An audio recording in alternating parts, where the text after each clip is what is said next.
Bonjour mesdames et messieurs, 13 h ici à Abidjan. Merci de nous rejoindre sur la chaîne qui rassemble. Tout d'abord les titres de cette édition. La première dame de Côte d'Ivoire a accordé hier une audience. Dominique Ouattara a échangé avec Marie-Pierre Poirier, la directrice pour l'Afrique de l'UNICEF. Au centre des échanges, la protection des enfants en Côte d'Ivoire. Le témoignage de notre reporter Awa Touré dans seulement 3 minutes. La Banque africaine de développement va dégager un nouveau prêt de plus de 215 milliards de francs CFA pour le financement du projet de transport urbain à Abidjan. Ce prêt complémentaire va permettre de transformer 88 km de voies menacées de saturation en autoroute urbaine et ainsi doubler la capacité d'écoulement du trafic.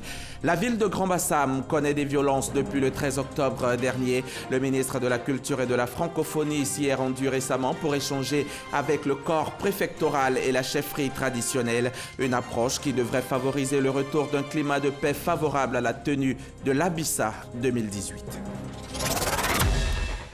Nous sommes mercredi 24 octobre et au palais de la présidence de la République, comme chaque mercredi, il se tient depuis ce matin le Conseil des ministres hebdomadaire en présence du chef de l'État, le président Alassane Ouattara. De nombreux points sont à l'ordre du jour dans cette réunion. Vous le voyez en image. Nos équipes de reportage sont sur place. Leur compte rendu ce soir dans le 20 h. Les électeurs, les candidats et listes de candidats à l'élection des conseillers régionaux et municipaux du 13 octobre dernier disposaient d'un délai de 5 jours francs à compter de la date de proclamation des résultats pour contester la validité des opérations électorales de leurs circonscriptions respectives. Ainsi, le délai de contestation expire ce mercredi même, 24 octobre à 20 h. Allons-y maintenant à la résidence présidentielle à Cocody Riviera où la première dame de Côte d'Ivoire a accordé hier une audience. Dominique Ouattara a échangé avec Marie-Pierre Poirier, la directrice pour l'Afrique de l'UNICEF, et au centre des échanges, la protection des enfants en Côte d'Ivoire. Le témoignage d'Awa Touré. La directrice régionale pour l'Afrique de l'Ouest et du centre de l'UNICEF, Marie-Pierre Poirier, et la première dame de Côte d'Ivoire, Dominique Ouattara, ont fait le point sur la situation des droits des enfants en Afrique de l'Ouest et plus particulièrement en Côte d'Ivoire. L'enregistrement des naissances, l'élaboration des extraits d'actes de naissance pour tous les enfants et la lutte contre le travail des enfants ont été longuement évoqués lors de cette rencontre.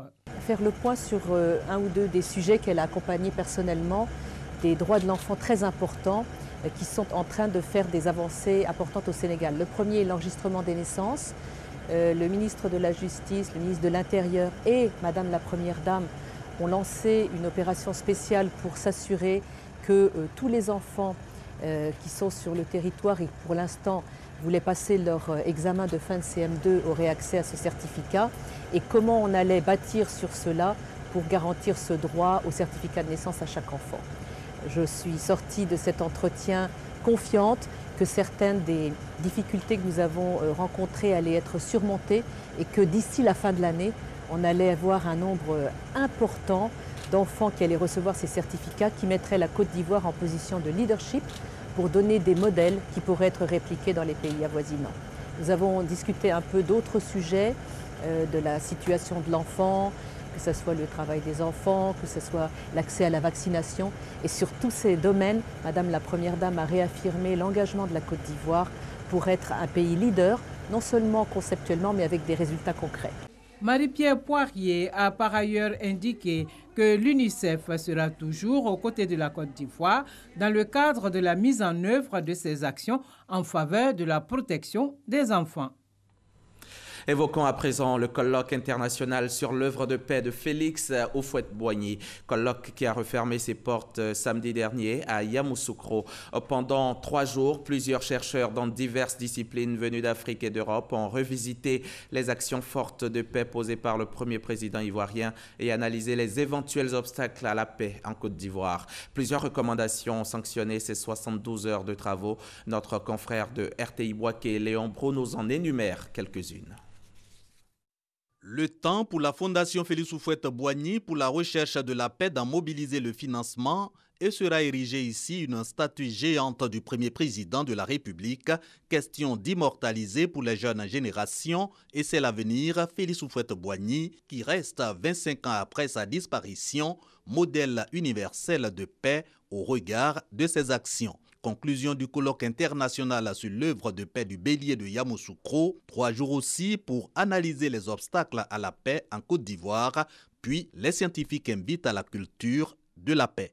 Aux hommes politiques de Côte d'Ivoire, privilégier le dialogue sans exclusion dans le processus de réconciliation nationale. Privilégier le dialogue dans la résolution de tout différend en Côte d'Ivoire. Promouvoir la justice sociale. Faire de la préservation de la paix sociale la priorité de toute action politique. Sensibiliser et éduquer les populations à la culture de la paix. Aux populations, cultiver la tolérance, la fraternité et le dialogue. Éviter le recours à la violence. Respecter l'ordre public. Cultiver la discipline. Le colloque d'expliquer l'absolue nécessité de ce changement collectif de comportement indique la paix comme socle de vivre ensemble et de développement. Il s'agit donc de ressouder le tissu ivoire pour booster l'essor national et l'épanouissement des Ivoiriens, une exigence qui confère encore une actualité à cette affirmation de Félix Houphouët-Boigny que je cite « Le bonheur, le vrai, on ne l'apprécie que lorsqu'on l'a perdu. Faisons en sorte que nous n'ayons jamais à le perdre, mais à l'accroître sans cesse par le travail et l'effort au quotidien. » Si Yamoussoukro, notre capitale politique, célèbre la paix, les œuvres de paix du père fondateur, à Grand-Bassam, la première capitale de Côte d'Ivoire, les populations sont à mal de quiétude et de paix. Après la proclamation des résultats des municipales du 13 octobre dernier, des violences ont éclaté dans la cité balnéaire et dans la foulée, la cour royale a été vandalisée, saccagée, rendant du coup incertaine la tenue des festivités de l'événement culturel à Bissa. Au nom du gouvernement, le ministre de la Culture et de la Francophonie s'est rendu sur place pour tenter de sauver les meubles. Ouattara Amadou Walter. En attendant un bilan officiel, les témoignages font état de plusieurs blessés. Suite aux violences liées aux contestations des résultats des élections municipales du 13 octobre dernier, la cohésion sociale a été fragilisée à Grand-Bassam. Il y a eu des blessés, il y a eu des blessés graves même.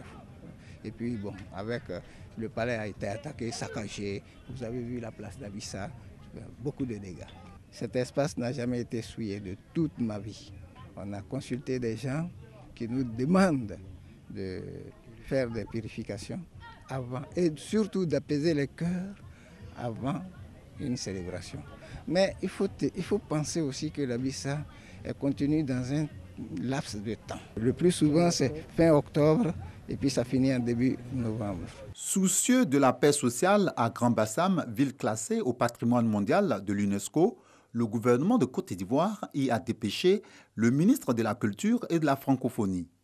Maurice Banaman a rencontré le corps préfectoral et la chefferie traditionnelle. L'essentiel de son message a porté sur le dialogue entre frères et la préservation de l'identité culturelle relative à l'Abissa. Je suis venu dire à nos parents de Grand-Bassam, aux supporters des candidats, qu'on doit se mettre ensemble pour protéger notre patrimoine, pour protéger l'Abissa, pour protéger la ville historique. Sensibles au message du gouvernement, les chefs coutumiers et les jeunes s'engagent pour le retour de la paix à Grand-Bassam. Nous sommes prêts à accepter la réconciliation et accepter aussi le pardon. L'Apollo, c'est un homme qui a su toujours régler ses problèmes dans la paix, pour que le respect même de nos coutumes demeure. L'édition 2018 de l'Abissa aura-t-elle lieu ou pas? Difficile de donner une réponse, mais pour l'heure, des rencontres d'apaisement se tiennent et il y a des raisons d'espérer au vu des différentes démarches. Une nouvelle bien plus heureuse. La BAD, la Banque africaine de développement, va dégager un nouveau prêt de 329 millions d'euros, soit plus de 215 milliards de francs CFA pour le financement du projet de transport urbain à Abidjan. Ce prêt complémentaire va permettre de transformer, je vous le disais, 88 km de voies menacées de saturation en autoroute urbaine et ainsi doubler la capacité d'écoulement du trafic. On en sait plus avec Jean-Luc Bangbo. C'est le second volet de l'assistance financière que la Banque africaine de développement a décidé d'apporter à l'opération du schéma directeur des transports urbains du Grand Abidjan. Cet appui supplémentaire de 215,8 milliards de francs CFA va permettre de transformer 88 km de voies menacées de saturation en autoroutes urbaines. Il s'agit des routes de Dabou, section entre Yopougon et le carrefour de Jacquesville, et d'Adzopé entre Yopougon et Thomasé. Le périphérique d'Abidjan, appelé Rocade Y4, va également être aménagé, le boulevard Latry prolongé et dédoublé, les feux tricolores de 90 carrefours devront être réhabilités et un système intelligent de contrôle du trafic installé.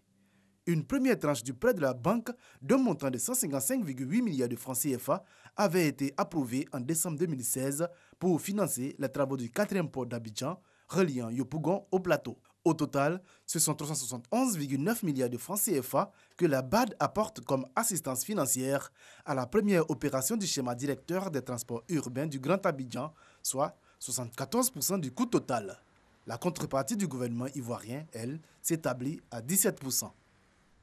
Et en attendant l'effectivité de cette deuxième tranche du prêt, le préfet d'Abidjan, Vincent Toby, s'emploie à résorber la question des chutes récurrentes de véhicules du pont Général de Gaulle constatée depuis un moment. La toute dernière chute en date, c'est cette fourgonnette qui a plongé dans la lagune Ébrié le 4 octobre dernier, causant la mort des 2 occupants du véhicule. Le préfet a entrepris hier une visite de terrain pour une reconnaissance des lieux du drame et pour toucher du doigt les failles afin d'y apporter des solutions idoines. Christian Dago, Salimatou Dia.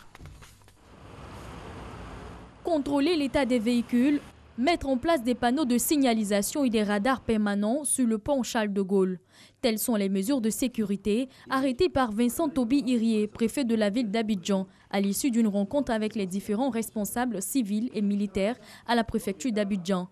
La délégation conduite par le préfet s'est rendue sur le pont de Gaulle en vue de constater les réparations en cours suite à l'accident du 4 octobre dernier qui avait entraîné la chute d'une fourgonnette dans la lagune Ébrié, faisant 2 morts. Pour éviter ce genre de drame, le préfet a appelé les automobilistes à faire preuve de prudence et à veiller au bon fonctionnement de leurs véhicules. Nous sommes là pour faire l'état des lieux, faire des recommandations, mais également appeler tous les usagers de la route à de la prudence, notamment en cet endroit précis. Il apparaît qu'il y a certaines mesures à prendre, notamment le respect des limitations de vitesse dans les virages. Il y a la nécessité de revoir l'état des véhicules. Il y a la nécessité d'appliquer les consignes de prudence données par les différents ministères, notamment le ministère des Transports. Et il y a lieu, d'une façon générale, de faire attention quand on aborde ce virage. Il y a aussi des améliorations à apporter sur les balises de sécurité que vous voyez là. Depuis le début de l'année, c'est le 2e accident de ce genre enregistré sur le pont Charles de Gaulle.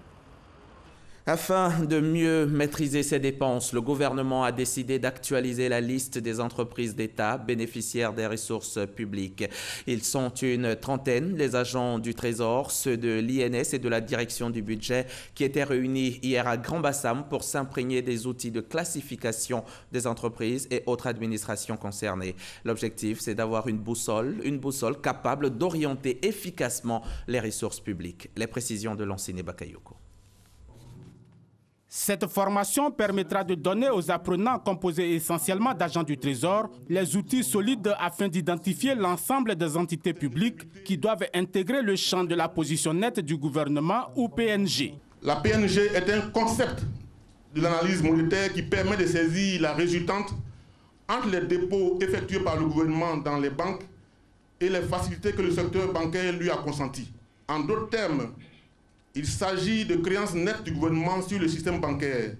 En ligne de mire, les établissements publics à caractère industriel et commercial et EPIC, les sociétés d'État ainsi que les sociétés d'économie mixte. Il est donc question de sectoriser et d'actualiser la liste des entités concernées en s'appuyant sur ce nouveau critère afin de permettre à l'État de disposer d'une liste à la fois fiable et exhaustive.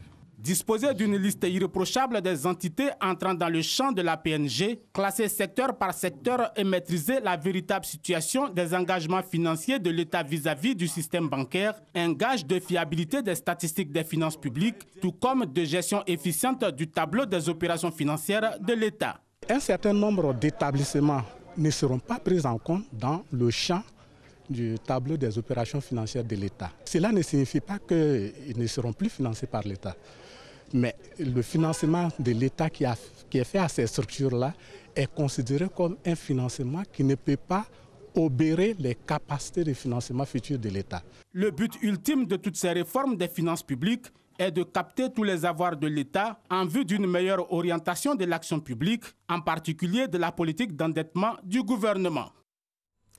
Voici les chiffres du jour. 250 milliards de francs CFA et 250 000 emplois créés. Et c'est ce que pèse la filière avicole ivoirienne, une filière qui a connu un essor important ces dernières années grâce au plan stratégique de renforcement de l'aviculture. Cependant, autant cette filière reste une belle opportunité pour les investissements locaux ou étrangers, autant elle manque de modernisation et la plupart des exploitations restent dans la précarité, souffrant d'un manque de financement et d'encadrement. Alors, incursion dans l'univers de ces petits aviculteurs ivoiriens en quête de soutien et de reconnaissance. C'est un grand reportage de Jean-Luc Bangbo du service économie de la rédaction. Pour accéder à la ferme d'Abdourahmane Koulibaly, il faut parcourir à partir de Bouaké 3 km de piste. Abdourahmane est enseignant, mais il s'est également lancé dans l'aviculture il y a 8 ans. Une activité qu'il exerce avec tous ses écueils. Ce bâtiment, il faut compter 1 370 000. Pour l'approvisionner, on a mis 1000 pondeuses en raison de 650 francs la pondeuse. C'est un investissement qui est lourd. Malgré ces difficultés, Abdourahmane utilise les grands moyens pour pérenniser son activité. Aujourd'hui, il reçoit une équipe de vétérinaires pour la vaccination de ses pondeuses. Une opération qui ne lui coûtera pas moins de 42 000 francs CFA. Quand vous ne procédez pas de cette façon, vous n'avez pas le résultat qu'il faut. Donc, obligatoirement, il faut les vacciner, il faut les entretenir, nettoyer le bâtiment, les nourrir comme il faut pour pouvoir espérer avoir une bonne ponte. La vaccination, un luxe que ne peuvent s'offrir tous les aviculteurs de la région. Il y a beaucoup d'éleveurs qui commencent l'activité, mais à la longue, qui lâchent le morceau parce que tout simplement, les résultats ne sont pas bons. Pourquoi? Parce que tout simplement ils n'ont pas suivi tous les conseils qu'il faut ou alors toutes les bonnes procédures de production qu'il fallait. Des éleveurs qui lâchent l'activité par méconnaissance de la prophylaxie, mais surtout par manque de moyens. Abdourahmane nous conduit dans une ferme voisine, ou du moins ce qu'il en reste. Aujourd'hui, les gens n'ont pas les moyens. Ils ont investi pour construire des fermes. Les fermes sont abandonnées, 5 ou 6 fermes abandonnées. Tout simplement parce que les gens n'ont plus de moyens pour continuer. Des fermes abandonnées, des emplois perdus, au moment où la filière avicole est en quête d'une meilleure productivité afin de relever le défi de l'autosuffisance en viande de volaille. Il est difficile de vouloir atteindre l'autosuffisance alimentaire en volaille si on laisse mourir des fermes comme ça. Les structures existent, le cadre est là. Il nous suffit seulement d'un petit coup de pouce en financement et en encadrement. La filière avicole est animée par quelques 2000 aviculteurs qui partagent les mêmes difficultés. Même pour Amadou Ramdé, l'un des principaux fournisseurs en volaille à Yamoussoukro, c'est la croix et la bannière pour maintenir une activité qu'il exerce pourtant depuis une vingtaine d'années. On a subi vraiment des conséquences massives. Aujourd'hui, on a eu des grandes sociétés qui faisaient de la restauration, sont partis avec notre argent. Donc je me suis dit, au lieu que je produise en grande quantité pour le moment, il faut aller doucement, doucement. Son rêve aujourd'hui, installer à Yamoussoukro un véritable centre avicole qui professionnaliserait davantage le métier d'éleveur. Il devra pour cela résoudre un autre problème, le foncier. J'ai demandé cet espace-là aux parents pour que je puisse m'installer. J'ai lancé ce lotissement-là pour que ça soit approuvé et que je sois à l'aise pour vraiment faire mon travail tranquillement. À une dizaine de kilomètres de là, toujours dans la région de Yamoussoukro, Bertin Kouadio, ingénieur agronome géotechnicien, lui, a réalisé une trouvaille qui pourrait révolutionner l'élevage local de volailles. Nous faisons un croisement entre nos poules africaines et puis des coqs qui ont de plus grandes performances pour pouvoir donc améliorer le format de ces poulets-là. Je pense qu'à terme, on devait arriver à sélectionner ici une souche comme l'ont fait d'autres pays africains, des souches qui vont donner des pondeuses adaptés à nos conditions locales et puis des coqs performants qui sont moins sensibles aux maladies. Développer un élevage spécialement de poulets africains, c'est ce à quoi travaille aujourd'hui cet enseignant-chercheur à l'Institut national polytechnique de Yamoussoukro. Ces poulets sont très demandés. D'ailleurs, il y a un problème même pour satisfaire la demande. Je pense que pour pouvoir satisfaire cette demande, il faut donc qu'on arrive à développer la production. Ce qui veut dire qu'il faut passer par un accroissement de la production des poussins et parallèlement à ça aussi à trouver des aliments à moindre coût, performants, pour pouvoir donc développer cet élevage. Et c'est ce travail-là que nous faisons. Les aliments à moindre coût, Bertin Quadio les fabrique dans sa ferme à partir de feuilles et de produits locaux. Une véritable ferme expérimentale qui se présente comme une des nombreuses solutions envisagées pour la redynamisation de la filière avicole. Une redynamisation qui est pilotée en grande partie par le programme d'appui à la production avicole nationale PAPAN. L'ensemble même des problèmes de la filière sont pris en charge dans le plan stratégique. Quand je parle par exemple du financement, il s'agit de permettre à ces petits éleveurs-là de pouvoir renouveler leur équipement, de pouvoir renouveler leur matériel. Et donc les crédits de trésorerie, les crédits en fonds de roulement sont effectivement disponibles. Nous avons fait l'expérience qui a très bien marché et la difficulté qu'ils ont rencontrée et que nous sommes en train de résoudre, c'est la commercialisation. Si la commercialisation se passe bien en aviculture, en réalité, l'éleveur dispose suffisamment de ressources pour procéder lui-même au renouvellement de son matériel. Le plan stratégique de relance de l'aviculture moderne ivoirienne va nécessiter la réalisation d'importants investissements privés, évalués à 150 milliards de francs CFA dans la filière. Une filière qui réalise, selon l'interprofession avicole, un chiffre d'affaires d'au moins 250 milliards de francs CFA par an et offre 250 000 emplois en Côte d'Ivoire. C'était un reportage de Jean-Louis Gbangbo. On parle également accès au logement dans ce journal. Rien qu'en Afrique subsaharienne, les pays les plus avancés ont un besoin en construction de logements qui nécessite un financement de plus de 34 270 milliards de francs CFA. Une équation difficile à laquelle les experts africains veulent apporter réponse. Ils sont réunis en ce moment ici même à Abidjan. Francis Boifo assiste à cette rencontre pour RTI. L'accès au logement. C'est une préoccupation qui touche tous les pays africains. Par exemple, la pénurie de logements au Nigeria est actuellement estimée à 17 millions d'unités. Le Ghana aurait besoin de 170 000 unités pour l'année prochaine. Le Kenya en aurait besoin de 2 millions. Le déficit est estimé à 3,5 millions par an dans la zone UEMOA, Union économique et monétaire ouest-africaine. Les marchés des capitaux ne sont pas suffisamment développés pour apporter les fonds à long terme qui sont nécessaires pour financer l'habitat de façon générale. Le cadre réglementaire, les institutions, les infrastructures, ne serait-ce que de gestion des cadastres, d'enregistrement des prêts hypothécaires, de transfert entre les institutions en cas de transaction, sont tels que le secteur ne se développe pas aujourd'hui dans les pays africains. En Côte d'Ivoire, des réformes et mécanismes mis en place par le gouvernement ont permis la sécurisation du foncier. 560 hectares, évalués à 13 milliards de francs CFA, la réalisation des travaux liés au bitumage des voies, au réseau d'assainissement, d'eau et d'électricité d'un montant de 31 milliards de francs CFA. Ce qui reste à faire aujourd'hui, c'est de permettre aux acquéreurs d'avoir des financements long terme, allant jusqu'à 25 ans, avec un taux n'excédant pas les 5,5%.